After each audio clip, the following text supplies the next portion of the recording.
itu harus diturunkan. Mau tidak mau, cara menurunkannya tidak lain adalah menaikkan suku bunga kembali. Dan itu sudah terlontar dari Presiden ECB.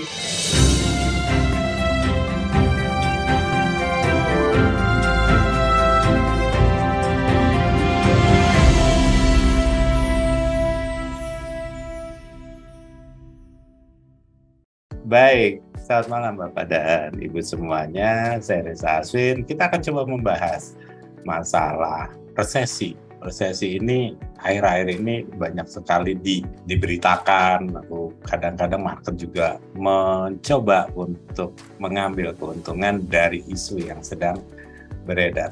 Nah, sebenarnya resesi ini sudah mulai dari bulan April kemarin juga kita udah pernah bahas nih bareng Pak Joshua sebenarnya.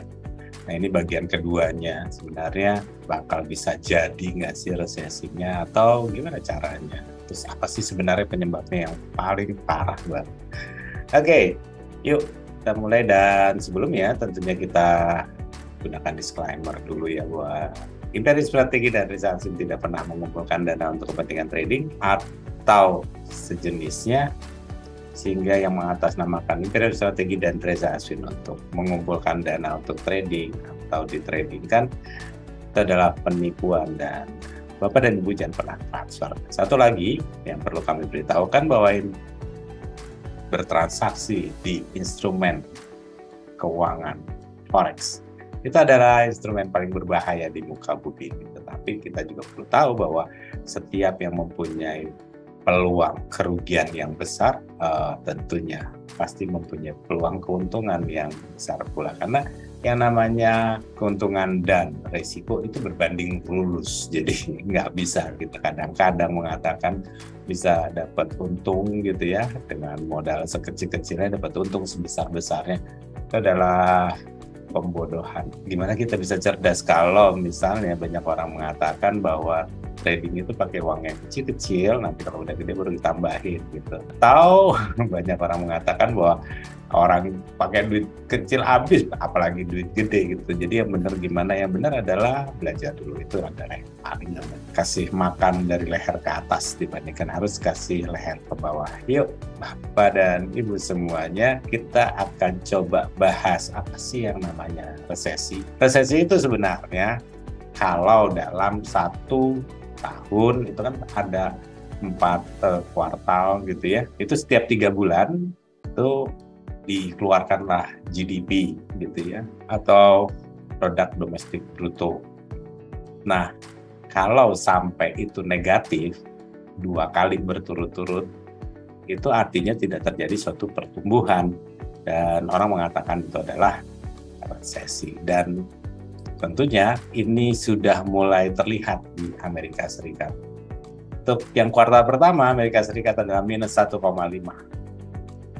dan tentunya kita tinggal menunggu di kuartal kedua. Kalau kuartal kedua ini minus lagi, dan Amerika Serikat pasti resesi. Mungkinkah itu terjadi? Yuk kita bahas satu persatu. Kalau kita bicara masalah resesi, maka kita berbicara masalah dampaknya. Dampaknya ini apa sih sebenarnya? Dampaknya itu sebenarnya tingkat penganggurannya menjadi tinggi. Nah, kalau udah resesi itu nggak ada pertumbuhannya. Kalau nggak ada pertumbuhannya, maka pabrik-pabrik itu nggak ada order. Kalau nggak ada order, tentunya mereka akan bangkrut. Nah, kalau bangkrut, mereka pecatin tuh karyawan-karyawannya semuanya. Dan kalau itu terjadi, tentunya negara nggak bisa mendapatkan pajak, dan tentunya rakyat juga tidak bisa bekerja dan menghasilkan uang. Dan ini yang paling berbahaya. Itu pemerintah tentunya akan mengambil langkah sebelum ini terjadi, apapun itu. Tapi kita juga pernah dengar ada yang namanya stagflasi. Nah, stagflasi ini adalah suatu periode di mana inflasi tinggi tapi pertumbuhan nggak ada. Biasanya nih ya, biasanya. Kalau inflasinya tinggi, pertumbuhannya tinggi. Jadi artinya bukan terbalik, bukan inflasinya tinggi, pertumbuhan tinggi, enggak. Tapi pertumbuhan yang tinggi itu memicu inflasi yang tinggi. Keadaan ini itu agak aneh, di mana pertumbuhannya nggak ada tapi inflasinya tinggi. Ini pasti ada yang salah. Sebenarnya kalau kita lihat masalah stagflasi ini, itu dampaknya itu tentunya GDP-nya itu udah pasti turun, penganggurannya naik, permintaannya itu pasti turun, dan inflasinya naik. Ini sebenarnya stagflasi ini merupakan awal dari resesi. Jadi bukan resesi baru stagflasi dulu baru terjadi resesi. Karena kalau ini dibiarkan, itu akan menjadi permasalahan baru, yaitu pertumbuhannya minus selama 2 periode atau 2 kuartal. Dan tentunya ini tidak menyenangkan bagi para pelaku pasar. Kenapa? Dengan banyaknya usaha yang tutup, kenapa usahanya tutup? Ya karena demand-nya turun. Kenapa demand-nya turun? Ya karena harganya terlalu tinggi. Jadi kalau Bapak dan Ibu, kalau kita melihat ini semuanya, berhati-hatilah ke depannya. Kenapa? Karena kita sudah tahu bahwa dengan adanya permintaan yang turun, tentunya ke depannya sektor real itu semuanya akan mempunyai kendala, baik itu di makanan, lalu di produk gitu ya, apapun itu pasti harganya mahal, tetapi nggak ada yang beli. Walaupun turun pun harganya juga nggak ada yang beli juga. Kenapa? Ya karena tingkat penganggurannya tinggi. Nah, untuk itu stagflasi inilah yang ujung-ujungnya akan membuat suatu resesi. Maka mau tidak mau, The Fed atau bank sentral di seluruh dunia berusaha untuk menurunkan inflasi. Bagaimanapun caranya turunkan inflasi. Kalau inflasinya masih tinggi, tentu dia akan mempunyai masalah baru ke depannya. Apakah nanti akan memicu resesi? Ada pertanyaan yang berikutnya. Sebenarnya stagflasi ini kenapa bisa terjadi? Yang ujungnya nanti akan resesi. Stagflasi ini tentunya tidak lepas dari faktor geopolitik. Sebenarnya sebelumnya, yaitu pada tahun 2020 kita tahu bahwa semua di dunia itu lockdown. Pertumbuhannya nggak bagus. Setelah itu ditemukanlah vaksin tahun 2021, mulai dibuka, tetapi tidak merata. Kenapa? Karena vaksinnya pun mempunyai kapasitas yang terbatas. Nah, akhirnya tahun 2022 sudah mulai terbukalah pasar. Jadi sudah mulai virus ini bisa dikendalikan. Tapi sayangnya Rusia mulai menginvasi Ukraina pada hari Kamis tanggal 24 Februari tahun 2022 saat Rusia mulai masuk ke wilayahnya Ukraina dan menewaskan sekitar 47.000 orang yang meninggal dan 400 hilang, lalu 15 juta orang mulai mengungsi. Lalu apa hebatnya sih sebenarnya perang ini? Perang ini itu menjadi masalah. Rusia itu adalah penghasil minyak terbesar nomor 3 di dunia setelah Amerika dan Arab Saudi. Jadi pada saat mereka berperang, Amerika dan sekutunya yang tidak setuju terhadap invasi Rusia mulai mengatakan bahwa harus berhenti berperang. Dari mana mereka bisa dapatkan uang itu? Mereka bisa dapatkan uang itu tentunya dari penjualan minyak tentunya, dan penjualan apapun itu hasil buminya. Dengan cara memberikan sanksi, tentunya diharapkan Rusia akan mundur. Sayang, sanksi dari Amerika dan sekutunya tidak membuat Rusia menarik pasukannya dari Ukraina. Akhirnya kita bisa tahu bahwa pasokan gas dari Rusia ke Eropa mulai bermasalah. Disitulah sekarang timbul permasalahan baru, di mana kita tahu bahwa yang namanya Ukraina itu juga penghasil gandum. 30% bahan makanan atau gandum itu diekspor ke seluruh dunia. Jadi pada saat gandum ini sudah mulai tidak diekspor lagi dari Ukraina dan Rusia, kita bisa tahu bahwa 30% penduduk dunia terancam dengan kekurangan makanan. Bapak dan Ibu, tentunya inilah yang membuat akhirnya harga minyak kembali naik. Emang nggak bisa diganti dengan yang lain. Kalau kita lihat dari kebutuhan minyak, energi di dunia itu 33% itu masih menggunakan minyak mentah dan hanya 27% itu gunakan batu bara dan sekitar 24% menggunakan gas. Kalau ini mau diputar kemanapun gitu ya, mau diturunkan nanti minyaknya, batu bara juga nggak ada green energy gitu ya, mau tidak mau minyak ini akan, dan batu bara nantinya akan terkikis. Tapi itu masih beberapa tahun yang ke depan, paling tidak minimal tahun 2030.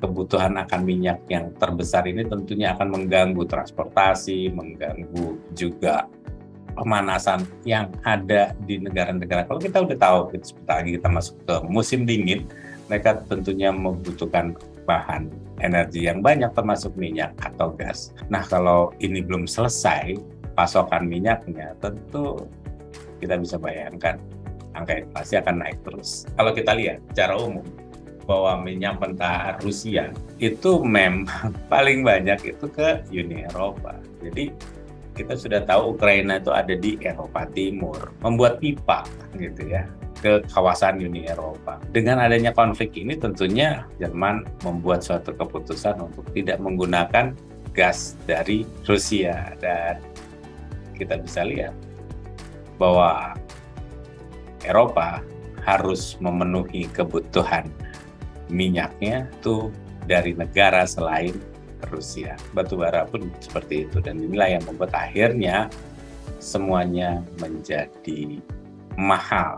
Keadaan ini ke depannya tentunya akan menjadi suatu pemicu bahwa akan terjadi suatu resesi. Pasokan energi yang terganggu, rantai makanan yang terganggu, itu membuat Eropa di kemudian hari menjadi epicentrum terhadap resesi. Kita tahu bahwa yang namanya Italia mempunyai hutang yang cukup besar dan dia punya masalah untuk pembayarannya. Tapi kita juga harus mengingat bahwa Euro Central Bank merasa bahwa suku bunga, angka inflasi yang sudah terlalu tinggi itu harus diturunkan. Mau tidak mau, cara menurunkannya tidak lain adalah menaikkan suku bunga kembali. Dan itu sudah terlontar dari Presiden ECB, Christine Lagarde, yang mengatakan bahwa apabila angka inflasi naik terus, maka dia akan melakukan kenaikan suku bunga. Nah, selain itu juga yang membuat ini menjadi cukup rumit karena angka inflasi Amerika yang sudah mencapai 6,8% ini harus turun menjadi 2%. Coba bayangkan oleh Bapak dan Ibu, bagaimana caranya angka inflasi 8,6 bisa turun menjadi 2%. Selain menaikkan suku bunga secara agresif. Itulah sebabnya Bapak dan Ibu, apabila kita melihat ini semuanya dan kita mau proyeksikan ke depan, maka ke depannya dapat kita prediksilah gitu ya, bahwa yang namanya saham itu dapat terus melakukan penurunan. Sampai kapan? Sampai terjadi resesi, sampai terjadi di mana The Fed harus memotong kembali suku bunganya, baru saham bisa naik. Jadi pada saat kita sudah mulai bingung trading di forex, cobalah untuk berpindah ke instrumen keuangan yang lain. Kadang-kadang ini kita agak-agak aneh gitu ya. Yang rame di mana, yang dibahas di mana. Itu sebabnya kadang-kadang kita profit sampai puluhan persen gitu ya dalam satu bulan, tapi tiba-tiba dalam beberapa waktu keuntungan kita ini habis gitu. Kenapa? Karena kita selalu memaksakan. Market tidak memberikan signal, kita buat signal sendiri gitu loh. Jadi kalau memang market mau resesi dan isu resesi ini dimakan oleh para pelaku pasar, yang paling mudah adalah mereka akan buang, yaitu saham. Itu saham dibuang itu udah selesai. Artinya ada atas, Anda bisa jual sampai terjadi The Fed memotong suku bunga. Kalau resesi terjadi, pair apa yang paling bagus untuk ditradingkan? Nggak ada lain, sebenarnya adalah gold. Gold itu Anda bisa kembali buy setelah terjadi resesi. Kira-kira seperti itu, dan kadang-kadang Bapak dan Ibu takut banget ya. Padahal sebenarnya pada saat pasar itu mulai takut, para pelaku pasar itu mulai takut, kitanya harusnya menjadi lebih serakah atau greedy. Tapi pada saat pasar sudah mulai greedy, sebenarnya kita harus mulai takut. Dan kita sudah sering kan nge-buy di atas dan nge-sell di bawah. Jadi pesan ini dari Warren Buffett yang selama ini kalau trading itu wait and see-nya jauh lebih banyak dan jauh lebih banyak lebih lama dan jauh lebih banyak dibandingkan dia melakukan investasi atau trading di saham. Baik, kita masuk ke fase tanya jawab. Lanjut, Pak Joshua.